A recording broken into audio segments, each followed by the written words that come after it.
दीमक की रानी जब ठीक तरह से अंडे देती है तब उसका विशेष ख्याल रखा जाता है, लेकिन जैसे ही वो अंडे देने का काम बंद कर देती है तब वर्कर दीमक रानी का खाना देना बंद कर देते हैं और रानी दीमक को भूखा ही मार दिया जाता है। पर रानी के साथ ऐसा क्यों किया जाता है? रानी का क्या कसूर होता है? इसकी वजह सुनने के बाद आप पूरी तरह से चौंक जाओगे। तो दरअसल होता कुछ ऐसा है कि दीमक के समूह में एक रानी होती है जो सभी दीमक की मां होती है। ये रानी अलग से राउंड शेप के कमरे में रहती है। दिखने में यह रानी लंबी, मोटी और भद्दी होती है। रानी 2 इंच या उसे भी ज्यादा लंबी होती है, लेकिन उसका मुंह इतना छोटा होता है कि दूर से दिखाई भी नहीं देता। जबकि दीमक का राजा कद में रानी से छोटा होता है और वो रानी के आसपास ही रहता है।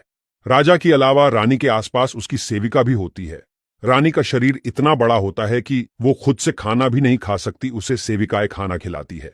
कॉलोनी में रानी का काम सिर्फ अंडे देने का होता है। वो दिन रात सिर्फ अंडे देती रहती है। वैज्ञानिकों के संशोधन के हिसाब से रानी दीमक 1 मिनट में 60 अंडे देती है, जिसका मतलब है कि 24 घंटे में 86,000 अंडे देती है। जब रानी अंडे देती है तब वर्कर दीमक इन अंडों को ठीक से साफ करके दूसरे कमरे में रख देती है। इन अंडों में से बच्चे निकलने में 24 दिन और कभी कभी 90 दिन जितना समय लग जाता है। इसके पीछे वातावरण जिम्मेदार है। अगर ज्यादा गर्मी हो तो बच्चे को बाहर आने में ज्यादा समय लग जाता है। इन बच्चों को निम्प्स कहा जाता है। ये बच्चे दिखने में एडल्ट दीमक जैसे ही होते हैं, लेकिन कद में छोटे होते हैं। शुरू में सभी निम्प्स एक जैसे ही होते हैं। बाद में खुराक के हिसाब से वो वर्कर दीमक, सैनिक दीमक, राजा या रानी दीमक बनते हैं। अगर किसी निम्प्स को रानी दीमक बनाना है तो उसके लिए विशेष भोजन और मालिश दी जाती है। रानी दीमक 4 से 5 साल तक अंडे देती है। अगर रानी दीमक बीमार हो जाए या उसकी अंडे देने की क्षमता कम हो जाए तो उसके भोजन का विशेष ख्याल रखा जाता है। किंतु जैसी ही रानी दीमक अंडे देने का काम बंद कर देती है तो वर्कर दीमक रानी को खाना देना बंद कर देते हैं और रानी दीमक को भूखा मार दिया जाता है। मरी हुई रानी के शरीर को दूसरी दीमक चाटने लगती है और उनके मुंह के अंदर इतना स्ट्रांग पदार्थ होता है, इससे रानी का शरीर खत्म हो जाता है। फिर होती है एक नई रानी की पसंदगी की प्रक्रिया। फिर कॉलोनी में से किसी दीमक को चुनकर उसे विशेष खुराक और मालिश देकर नई रानी बनाया जाता है। मतलब कि रानी दीमक जब तक अंडे देती है तब तक ही उसकी सेवा की जाती है।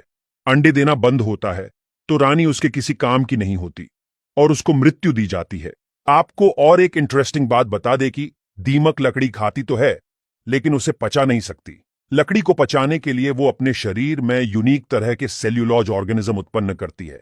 ये ऑर्गेनिज्म लकड़ी को पचाने के लिए खास तरह का पदार्थ उत्पन्न करता है, जिससे दीमक को लकड़ी को पचाने में मदद मिलती है। पूरी दुनिया में 2000 से भी ज्यादा प्रजाति की दीमक होती है। उसमें से 220 जितनी प्रजाति की दीमक तो सिर्फ भारत में ही है। दीमक मिट्टी के ढेर जैसी दिखने वाली कॉलोनी में रहती है।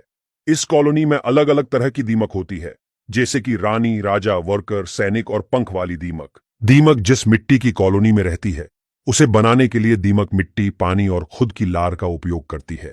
दीमक की लार के अंदर जो पदार्थ होता है वो धूप में सूख के कड़क हो जाता है, जिसकी वजह से कॉलोनी मजबूत बनती है। दीमक के बारे में ये अनसुनी बातें कैसी लगी, ये कमेंट में जरूर हमें बताएं। धन्यवाद।